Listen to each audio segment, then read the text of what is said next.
Hello, I'm Joanna Hall and I'm Marie Claire's fitness guru, and this is all about your essential exercises for every single body part.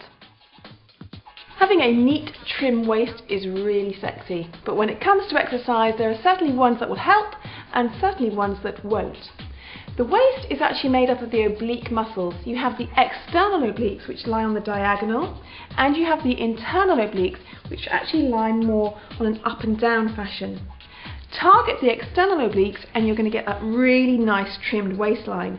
But if you target the internal obliques, you can actually end up with a bulkier, thicker set waist. So, in terms of waist exercises, don't do side bends, and especially don't do them with weights. But do leg crossovers. Start lying flat on the floor. Make sure you pull the abdominals in really tight to begin with. And the feet need to be far enough away from the bottom so that your big toe is just starting to come off the floor. What you need to do now is reach gently across with one arm, so you reach beyond your knee. At the same time as you lift, think about lifting the small foot off the floor and lower it down. It's really important here that you rotate. Think about coming from your ribs across to your hips. Now, to get the most from this exercise, there are 3 important technique tips you really need to master. Technique tip number 1, think small.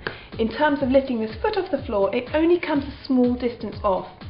Anything larger and you're actually engaging the leg muscle and not the lower part of the obliques. Technique tip number 2, think about rotating through the torso. So visualize rib across to hip.